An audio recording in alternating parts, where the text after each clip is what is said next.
বিসমিল্লাহির রহমানির রহিম। সকল প্রশংসা মহান সৃষ্টিকর্তার। ভূমিকা ছাড়াই শুরু করছি আজকে ছোট্ট একটি ভিডিওটি হচ্ছে কর্ণফুলী টানেল, যেটি চট্টগ্রামে অবস্থিত। গত বছর 28 অক্টোবর শেখ হাসিনার সরকার উক্ত টানেলটি উদ্বোধন করেছে। যে উদ্বোধন ব্যয় হয়েছিল 10,500 কোটি টাকা। আবারও বলি 10,500 কোটি টাকা।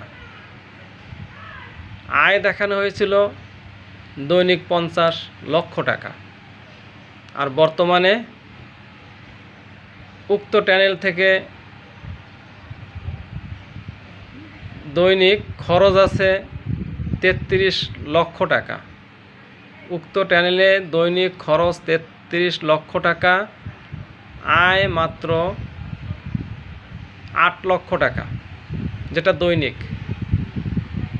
ব্যয় 33 লক্ষ, আয় 8 লক্ষ, তার মানে ঘাটতি আছে 25 লক্ষ টাকা।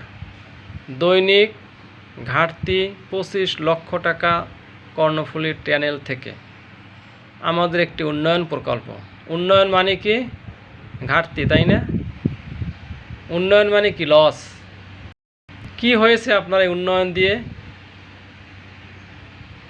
প্রিয় দেশবাসী, বলুন কি হয়েছে উন্নয়ন দিয়ে? দৈনিক একটি উন্নয়ন প্রকল্প থেকে 25 লক্ষ টাকা ঘাটতি হচ্ছে এই বাংলাদেশের, এই জনগণের, এই সরকারের, আমাদের। শুধু একটি প্রকল্পর হিসাবটা আমি আজকে শুনেছি।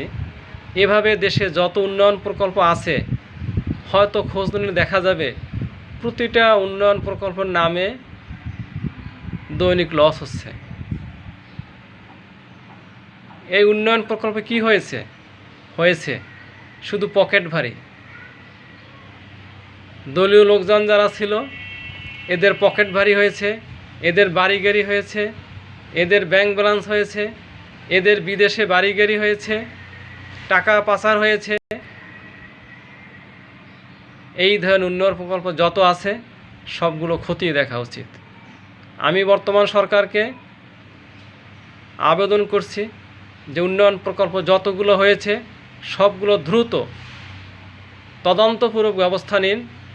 যদি কোনো প্রকল্প এইভাবে লসের সম্মুখীন হতেই থাকে, একটার পর একটা লস হতে থাকে, প্রকল্পগুলো দ্রুত বন্ধ করুন, অথবা প্রকল্পগুলো কীভাবে আরও লাভজনক অবস্থানে নেওয়া যায় সেই চেষ্টা করুন।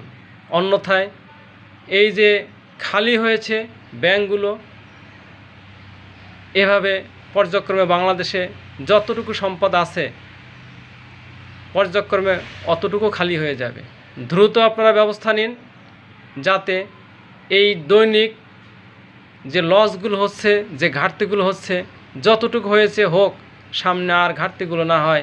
এইগুলো আপনারা সুচতুরভাবে একটু দেখুন প্লিজ, যাতে বাংলার জনগণ আর কোনো বিশাল ক্ষতির সম্মুখীন না হয়।